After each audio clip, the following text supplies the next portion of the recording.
हे दोस्तों नमस्कार। एक बार फिर से स्वागत है आपके अपने यूट्यूब चैनल देव जी के ट्रिक्स में। तो दोस्तों हम यहाँ पर डेली की तरह शाम 5 बजे जो कि यहाँ पर आपका हिंदी का टेस्ट लगाया जा रहा है और लगातार आपकी क्लासें दी जा रही है। हमने यहाँ पर टॉपिक वाइज आपकी हिंदी कवर भी कर दिया है।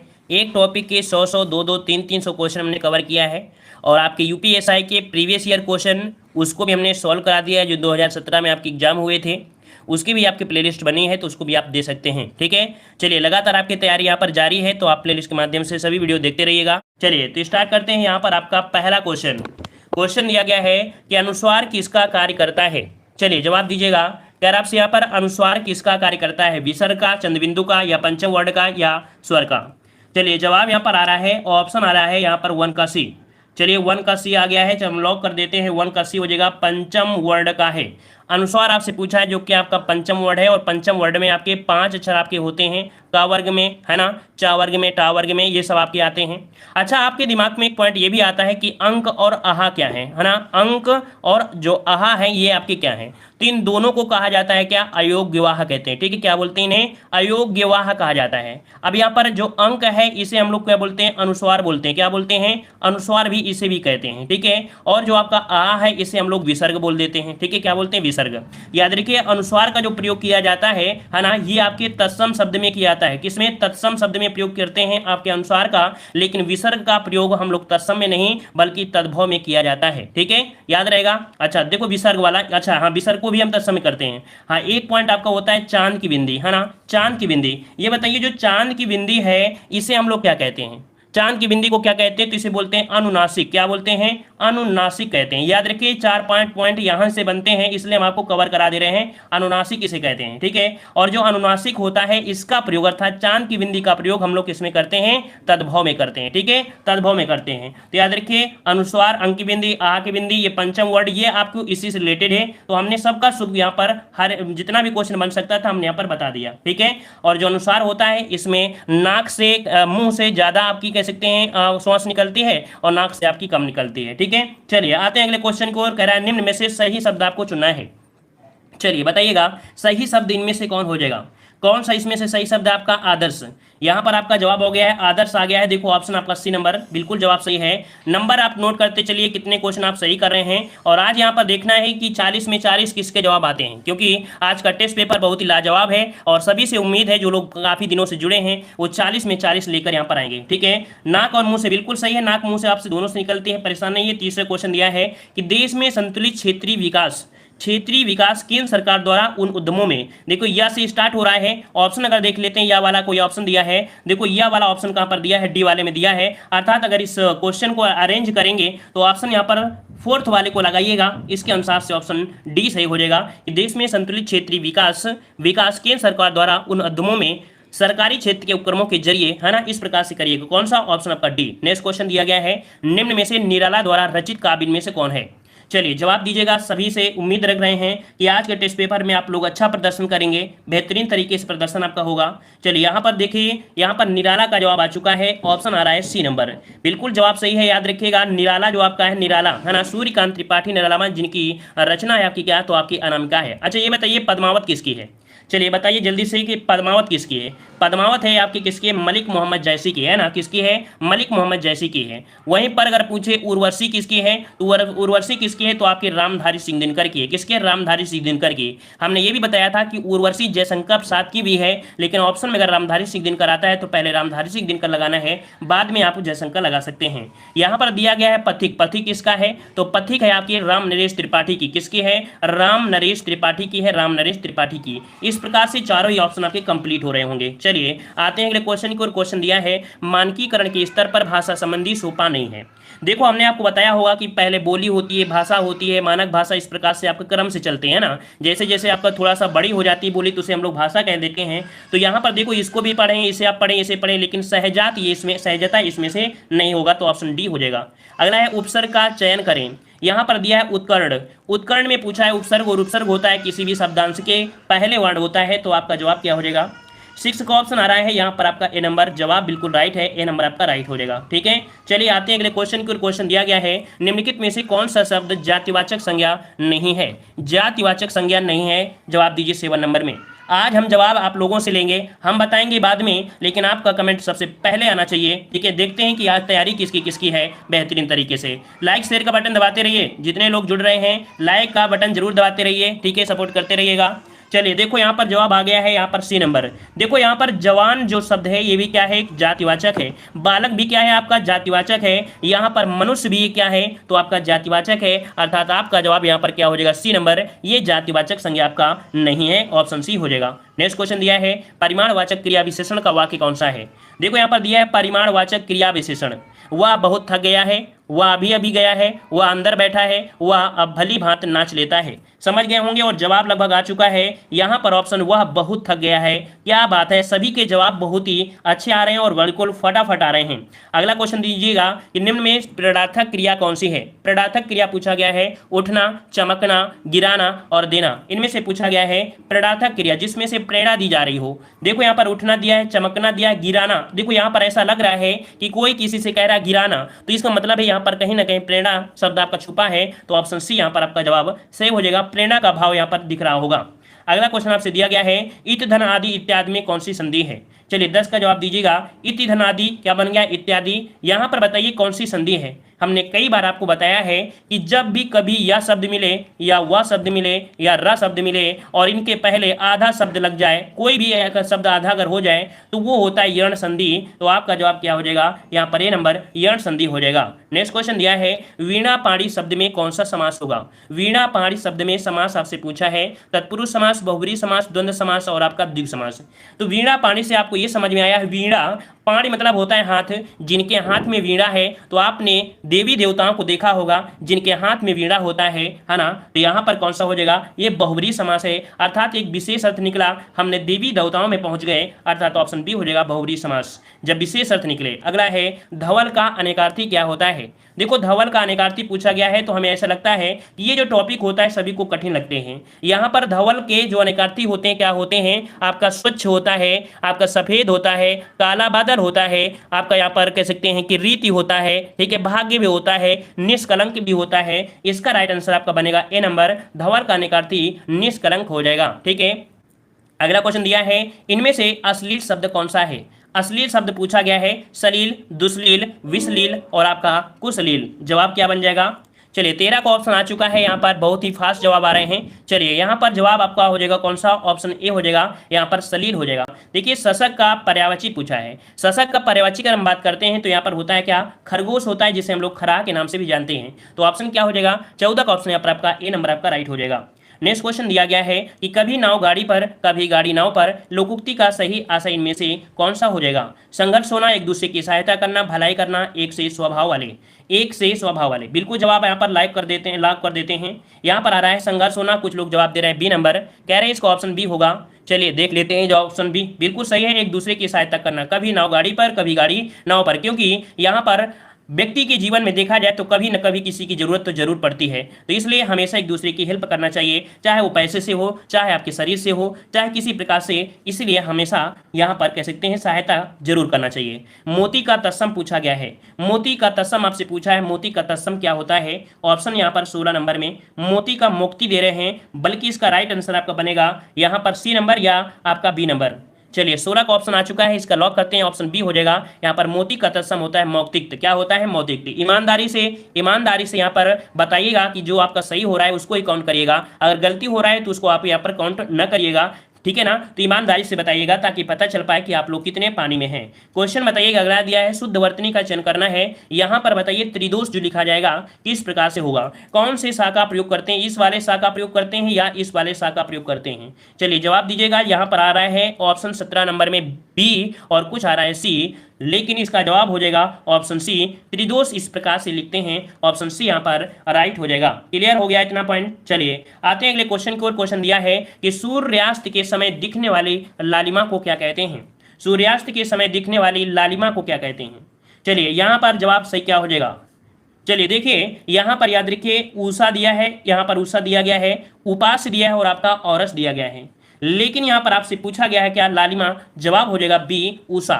चाहे सूर्यास्त हो या सूर्योदय हो, उसे बोला ही जाता है उषा। यहाँ पर याद रखिएगा। एक शब्द और आपने सुना होगा, प्रकीर्णन, क्योंकि सूर्य जब उगता है और सूर्य जब अस्त होता है तो उस समय जो लालिमापन होती है, लालिमा, वो होती है साइंस की दृष्टि से प्रकीर्णन बोला जाता है। ठीक है, लेकिन अगर हिंदी की दृष्टि से देखा जाए तो इस स्थिति को उषा ही कहा जाता है। ठीक है, अगला क्वेश्चन आपसे दिया है कि विस्मय स्थायी भाव किस रस का है। विस्मय स्थायी भाव किस रस का है, हास्य रस, शांत रस, वासन रस या अद्भुत रस। जवाब आ रहा है डी, यहाँ पर अद्भुत रस बिल्कुल जवाब है। यहाँ पर देखो हास्य होता है किसका, हास्य रस का होता है, हास होता है ना। यहाँ पर दिया है वासल, वासलता होता है। आते हैं अगले क्वेश्चन को। क्वेश्चन दिया है कि हिंदी की विशिष्ट बोली ब्रजभाषा किस रूप में सबसे अधिक प्रसिद्ध है। हमने कई बार आपको पढ़ाया भी है, प्रैक्टिस सेट में पढ़ाया है और आपके जो चैप्टर वाइज हिंदी रिवीजन कराया है वहां भी बताया। तो याद रखिए, ब्रजभाषा का जो सर्वाधिक प्रयोग मिलता है वो आपकी काव्य भाषा में है। ऑप्शन यहाँ पर आपका डी हो जाएगा, काव्य भाषा। बहुत अच्छे, वेरी गुड।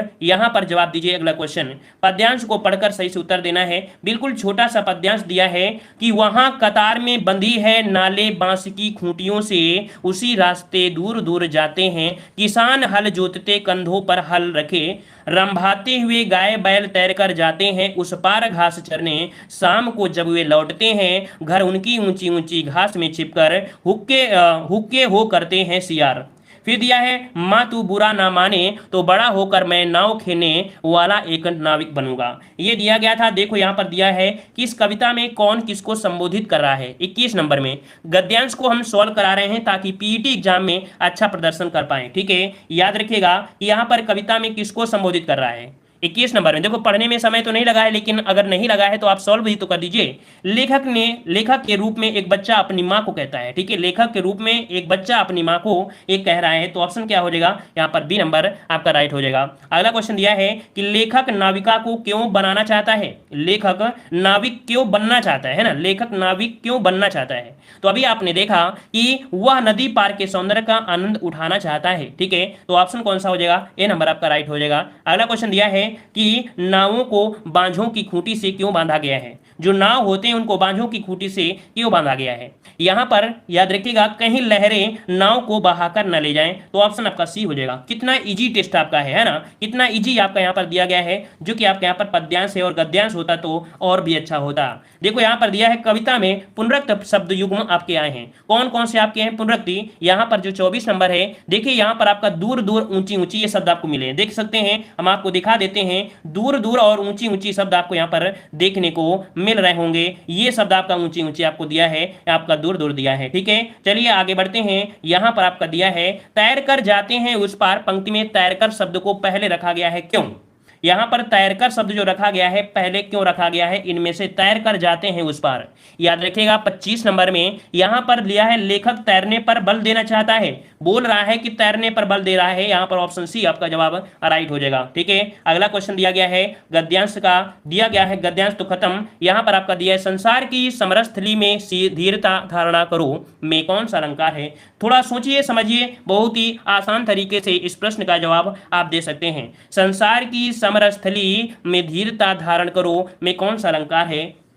26 का ऑप्शन आ रहा है सी, 26 का ऑप्शन आ रहा है ए और 26 का ऑप्शन आ रहा है बी। सभी के जवाब अलग अलग हैं। हम आपको बता दें यमक अलंकार तो नहीं हो सकता है। यहाँ पर देखो श्लेष है और आपका यहाँ पर अनुप्रास है। समझने वाली बात यहाँ पर है, सा शब्द यहाँ पर है, सा शब्द यहाँ पर है, धा शब्द यहाँ पर है, धा शब्द यहाँ पर है। ठीक है, मतलब ये हुआ कि आपने अनुप्रास अलंकार पढ़ा होगा, क्योंकि अदर तरीके से देखा जाए तो ना ही श्लेष लग रहा है, ना ही उत्प्रेक्षा लग रहा है, ना ही यमक। तो आपका जवाब कौन हो जाएगा, ए हो जाएगा, अनुप्रास अलंकार हो जाएगा। ठीक है, अगला क्वेश्चन दिया गया है कि करुणावाचक क्रिया विशेषण में किस प्रकार का विराम चिन्ह का प्रयोग किया जाता है।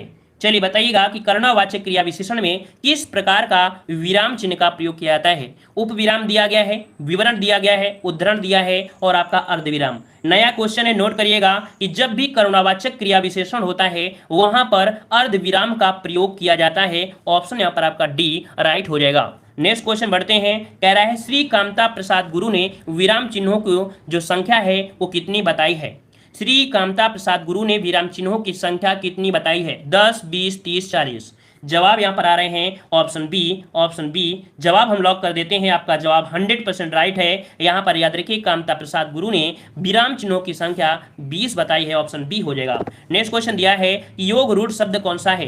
हमने आपको बताया था योग रूढ़ शब्द, यौगिक शब्द और योग रूढ़ शब्द, इन तीन शब्दों में हमने बताया था कि योग रूढ़ शब्द को हम लोग बहुब्रीहि समास कहते हैं। जो परिभाषा योग रूढ़ की है वही परिभाषा आपके बहुब्रीहि समास की है। अब ये बताइए, चाहे आप बहुब्रीहि समझकर बता सकते हैं या आप योग रूढ़ समझकर। याद रखिएगा यहाँ पर लंबोदर, लंबोदर किसे कहते हैं तो आपके गणेश भगवान को कहते हैं, जो कि एक विशेष अर्थ आपको निकल भी रहा है, और यही आपका जब विशेष अर्थ निकलता है यहाँ पर लंबोदर, ऑप्शन सी हो जाएगा राइट। नेक्स्ट क्वेश्चन दिया है कि सदा एक वचन में प्रयुक्त होने वाला शब्द कौन सा है।